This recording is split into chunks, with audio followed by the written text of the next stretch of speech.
Ah, The Princess and the Frog, a Disney classic with a timeless lesson for all young women. Stop working hard towards your dreams and instead marry someone, even if he's a womanizing frog with no work ethic, and then your dreams will surely come true. Well, that's the lesson that some people have pulled from this movie.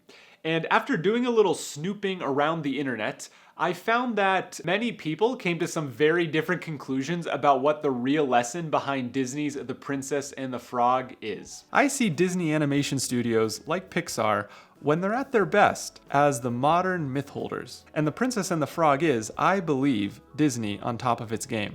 On one level, it's a romantic love story, but on a deeper level, it becomes apparent that the romance is a way of representing a deeper truth about life and our spiritual selves. Welcome to Movie Meditations. Let's dig a little deeper into the lesson you probably missed from Disney's The Princess and the Frog. First, let's set the context to refresh your memory in case you haven't seen this movie in a hot second.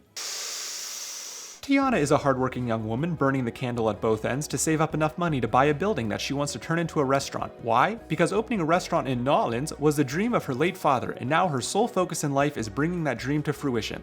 Naveen is a carefree, womanizing prince who is just cut off from his family's wealth due to lack of ambition, direction, and discipline, and who seemingly only has interest in dancing, playing the ukulele, and wooing the women of foreign lands. Through various mystical circumstances, including Naveen and Lawrence, his personal valet, playing with the Shadow Man's voodoo, they find themselves as frogs, and are looking for a way to turn themselves back into humans when they hear about Mama Odie, a woman on the bayou who has the power to deal with these sort of situations. At this point in the movie, they just want to become humans again. Naveen so he can go on to marry Charlotte and live a comfortable, wealthy life, and Tiana so she can make the down payment to finally buy the building to start the restaurant with the money Naveen promised her when they turned her being human.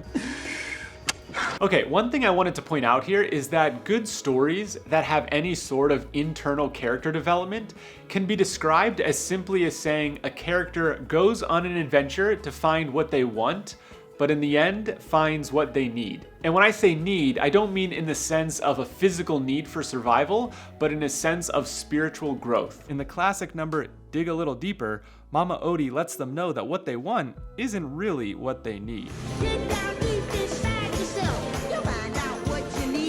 So first, Naveen's evolution. You could say it's cliche. Now this is not the lesson that's being misinterpreted on the internet. Naveen is a classic case of wanting to regain the high life with wealth and status, but through Mama Odie singing at him, he realizes what he needs is something higher. More on that in a minute. But some cliches are cliches for a reason. The delusion that money can solve all of our problems is one that many of us can slip into time and again. And that's why stories which remind us that there's something higher are so common in both ancient mythology and modern Hollywood. But Tiana's path is a bit more subtle and tricky, and this is where some of the confusion starts for many in relation to what the story's lesson really is. So let's first get this out of the way. Yes, one of the lessons of the movie is that on the way to achieve your dreams, looking for cheap shortcuts instead of honest hard work can bring problems upon your life. Naveen and Lawrence try a shortcut to get their dreams and get trapped in the doctor's voodoo. But that's not the only lesson.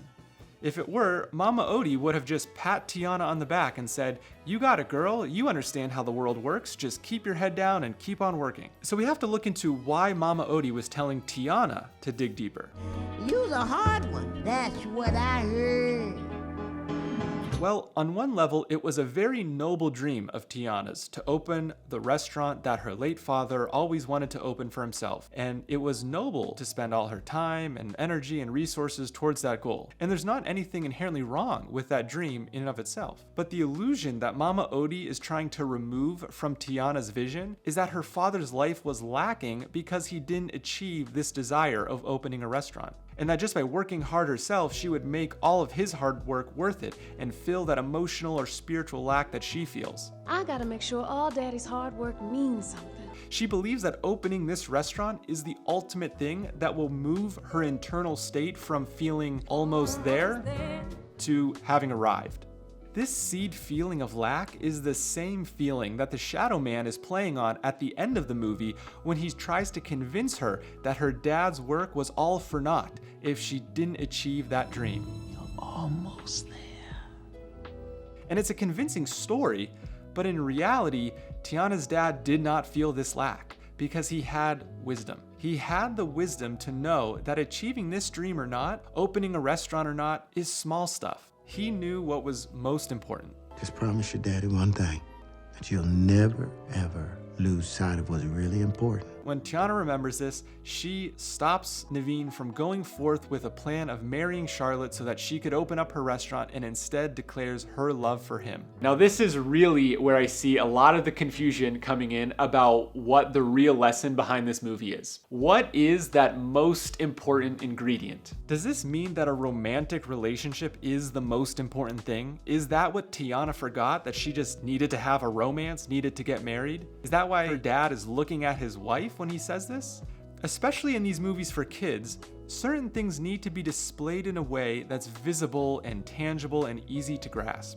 In this story and many others, when you view it from this perspective, from this spiritual angle, the romantic love element in the story is really just a placeholder, a representation, a symbol for love with a capital L. This is the love that is talked about by teachers and saints and prophets from time immemorial. You could call it the highest love, pure love, or divine love. And the lesson is that it's always the highest value, the best guide, and the thing that makes life worth living. This romantic form of love that Tiana declares and the wedding that they have is really just symbolic of this love. And it's a representation of what you find when you go deep within yourself, just like Mama Odie instructed. I think the main lesson of this movie can be summed up in a quote by Gurudev, a yogi master and considered by many as a cross-cultural expert on spirituality and bringing ancient wisdom into modern life. A paraphrased excerpt from his booklet, The 7 Spiritual Laws, reads, "When you forget love and try to hold on to small things, for a while the divine keeps quiet. Then a problem arises in your life. Problems come so that you can become centered, and joy comes for you to serve and be grateful." So working hard toward your dreams is key and should not be forgotten. But the real lesson in this movie is remembering that whatever your dream may be, whether it's to acquire a certain amount of money, put your magnum opus into the world, start your own business, travel to 100 different countries, whatever it is, these are all small things compared to the love with a capital L. When we don't feel connected to that big love, then we can get feverish about acquiring these different things to add meaning to our lives. But when we dig a little deeper, when we tap into that ocean of love that's inside of us, we don't work hard to fill a void or cover up a lack, but instead we can work hard to express the joy and the love that are already inside of us waiting to be shared.